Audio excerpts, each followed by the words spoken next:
Merhabalar sevgili arkadaşlar. Nilda ile kanalıma hoş geldiniz. Bugün yükselen burcu Aslan olan arkadaşlarım için bakalım nasıl enerjiler var. Şubat'ın ilk haftası. Şubat'ın ilk haftasına biliyorsunuz bir yeni ayla giriyoruz. Takip ediyorsanız zaten biliyorsunuzdur.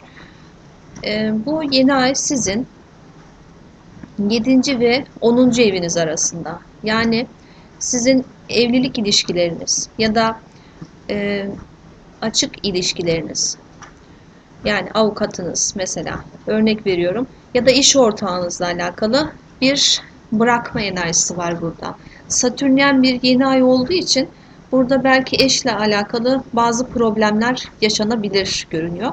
Fakat bu problemler biraz yüksek oktavlı olabileceği gibi geliştirici problemler arkadaşlar. Özellikle bu sizin kariyerinizi de ilgilendiren bir konu olduğu için belki iş yerinizden gelen bir takım sorunlar çıkabilir.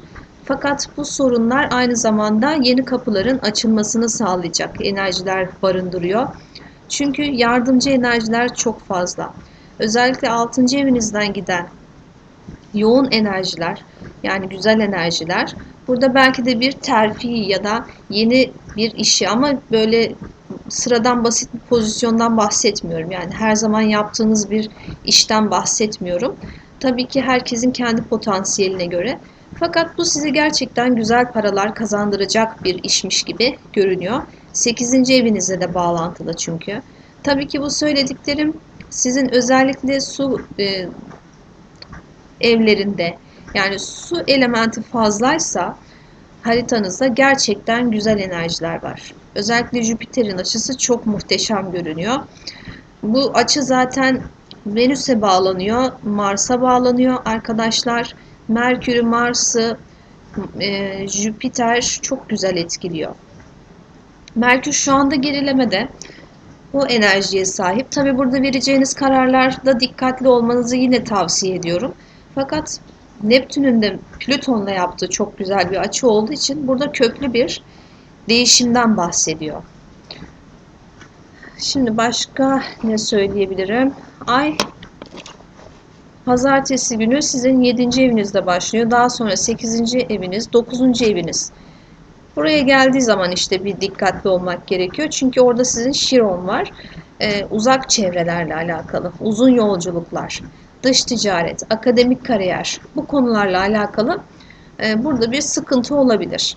Perşembe günü özellikle. Yani sadece burada biraz dikkatli olsanız güzel bir dönem olacağını söyleyebilirim arkadaşlar. Daha sonra da kariyer evinizden devam ediyor zaten. Şimdi bir de tabii desteğe soruyoruz biz, biliyorsunuz. Bakalım deste bize neler söyleyecek. Yükselen Aslan Burcu arkadaşlarım.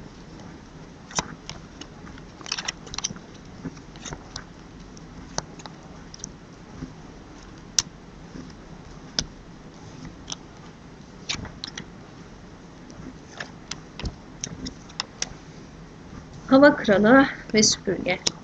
Eril bir kişiyle bir tartışma söz konusu burada.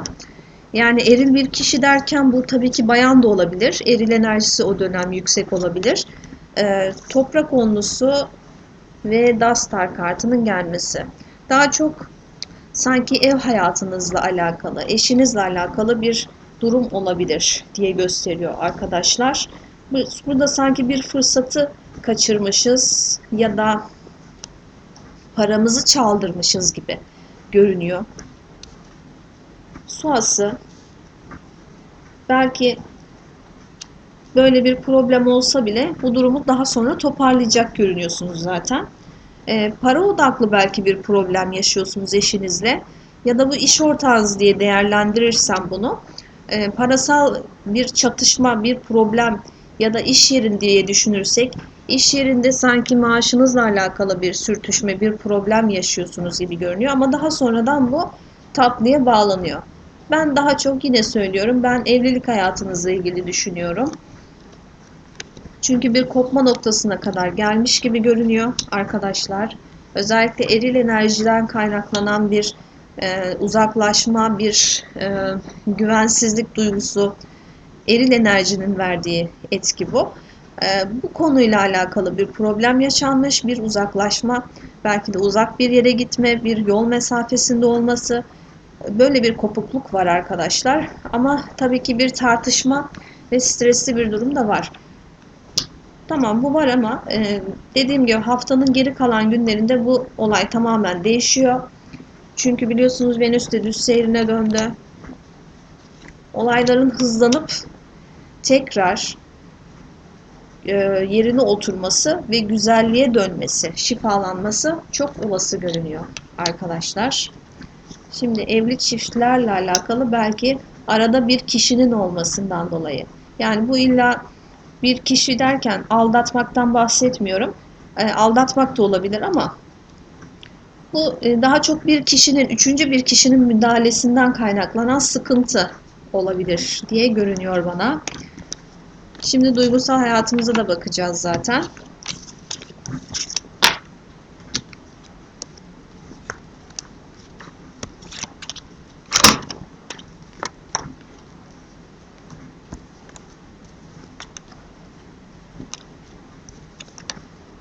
Toprak ası